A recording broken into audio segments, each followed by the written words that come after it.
and he hit the floor hard. Wemby played just 12 minutes before he was placed in concussion protocol, ruled out for the remainder of the game. The Trailblazers then overcame a 14-point hole in the fourth. They relied on Scoot Henderson, who had 31 points himself. Blazers won the game 106-103. They even the series at 1 apiece. As for Wemby now and the protocol and what he needs to overcome, a player cannot return to full participation without restrictions for at least 48 hours after the time of injury. So that would be tomorrow night. And then until he completes the required return to participation process. So there's some benchmarks that he's going to have to meet. He can partially return after 24 hours. That would be tonight with an evaluation under the direction of a team physician. The good news, I guess, for the Spurs is they do have 2 days off before they have to play game 3. That'll be in Portland. So Friday night, and then they have a quick turnaround with Sunday. Can the Spurs stay alive, though, now without Victor Wembanyama? Well, I think they're still going to win the series. I don't know if you're going to see Wembanyama in Portland. It'd be very interesting. I don't think he's going to play Friday. Right. So that means does he fly all the way out there to play the Sunday game at 12:30 local time? I'm not sure. Now, again, if you lose both, you're down 3-1. Then you're going to have to play a little Russian roulette 3 games in a row. Here's the thing I'd be a little worried about the Spurs.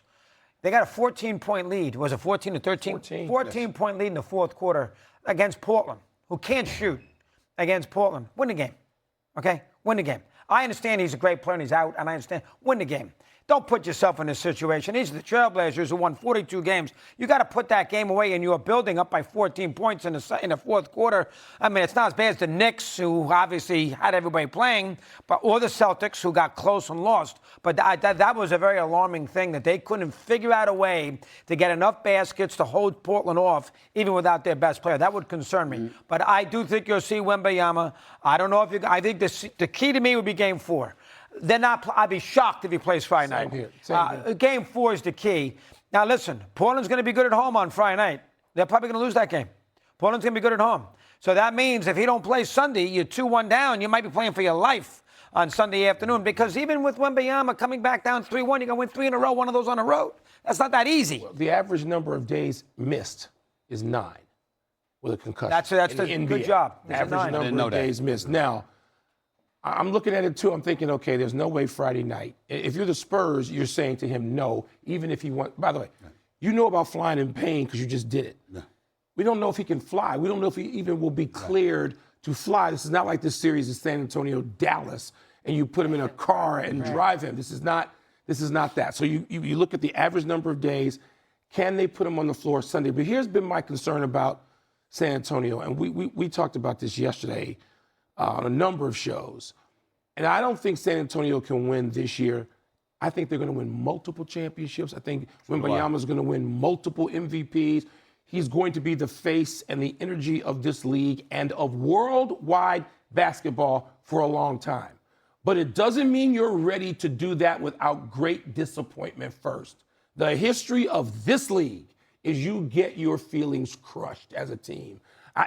Russell, Magic, Tim Duncan, they're the only exceptions. Everybody else, including Larry Bird, Michael Jordan, LeBron James, Kobe with air balls against you, they all get not just disappointment, but the disappointment that leaves them wanting to be in bed, covers pulled up until August. That's what San Antonio hasn't encountered yet. That game last night, Chris, they didn't know enough. They didn't know how to finish the game. Of course they wanted to. They're missing their best player. They're missing their leader. They did enough to get there, and they didn't know how to close. That game can haunt them because, as you mentioned, if you go now, you can't drop that second game in Portland and come back 3-1. We've seen most teams can't come back from that. So I think they're in a little more trouble depending on Wembanyama and whether he can get back, what they're willing to risk, Stephen A. It's a big risk to put him out there in concussion protocol. He was knocked out. When he was on the floor, that was clear he looked like he'd been hit by Mike Tyson in 1989. Shane didn't want me to go back. I just did that to annoy you. Go back. Unless of course you're talking about Bruce Seldon, who got knocked out and never got hit. I mean, Tyson woofed by him. We were went too many of those and stayed down and then got up and hugged him at the count. You think he's coming back Sunday? No, not Sunday. Yes, I don't think that I agree with both of you. I don't think Wemby will be back Friday. I think it will raise too many suspicions on the part of Good the point. NBA and others. They're not going to let that happen. He can't come back Friday, not after what we saw last night. But I'm going to tell you something. I don't have San Antonio losing this series. I have them winning this series. I believe in De'Aaron Fox. I believe in Stephon Castle. I believe in Vassell. I believe in Barnes and these brothers. I mean, they can play now. These are not scrubs. It's just that you got somebody like Wemby that you can rely upon, so you do so. But they're capable of winning a game against Portland, who, by the way, entered these playoffs of the 16 teams as the most least offensive efficient team of the 16 teams. They had the least potent offense. Excuse me, I'm sorry. That's what happened, okay? Here's what I want to say about Portland, though. I love what I'm seeing. I'm going to be the first to say this. I love me some Scooter Henderson. He had 31 points last night, shot about 65% from the field. I think hit like 5 or 9 3-pointers, hit a couple in the first quarter, hit one with about 2:43 left to pull them within one and really stymie their momentum. Remember, they neutralized San Antonio's offense late in the game. I forgot what it was that they held them to, but they was really struggling. And their top 3 scorers in San Antonio and Castle, Vassell, and Fox combined to shoot 36.5% shooting. Watching this game like Vassell, I know I said Vassell, Vassell. Because it rhymes. Why, that's right. You're right. Yeah, absolutely. That's why I said it like that. I said it because it rhymes, but that's me. Bottom line is this. They only shot 36.5%. We get that. This kid, Scooter Henderson, listen, I interviewed the kid on when he was drafted on draft night doing the NBA on ABC, and it was like, listen, he came up there.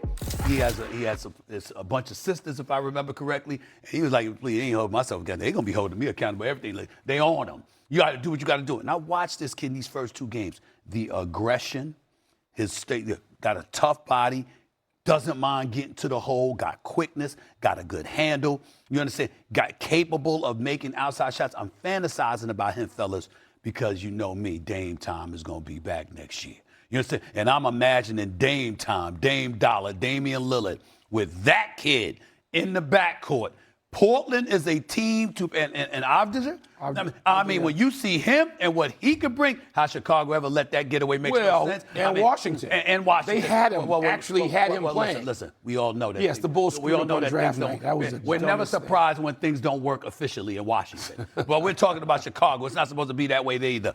But you're looking at, obviously, along with those two, Portland in the future is going to be very interesting. I think they win Friday night. They go up 2-1. It forces Wemby to come back for Sunday's game because San Antonio's season will be on the line. And as a result, San Antonio goes back and ties the series 2-2 after the weekend. That is what I foreshadow. I think the question is this.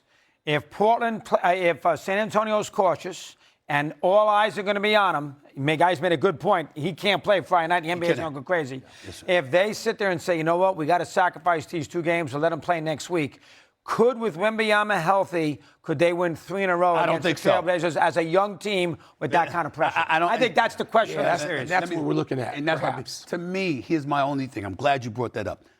I think, not talent-wise, I think San Antonio's too young, even though De'Aaron Fox and Harrison Barnes, it doesn't apply to the 2 of them. I think they're too young. Mitch Johnson, who I think has done a great job and was a top 3 coach of the year candidate, I think they're too young to overcome the 3-1. I think you have Wemby come back Sunday. You don't go back to San Antonio down 3-1. So you don't think they can win 3 in a row? And also remember this: for all of his gifts, he's real thin. And because of that, who's to say another injury can't happen to him? Who's to say that you can't, if he can give you every sentence anything. starts with if healthy. That's right. And this was a freak thing. This was even more freak than a collapsed lung. That's right. Yeah. So, but asking them to come back from 3-1, I tell you what, if they can come back from 3-1 down, and we're presuming a lot, right, that really would set them up in terms of energy and spirit and development. There's growth in the playoffs every series from teams like Orlando, if they stop screwing around like they did the entire regular season, from Portland. You know, Denny Avdia. Oh. This kid, because he's playing in Portland, no one noticed him all season. All right, he's come up here and put up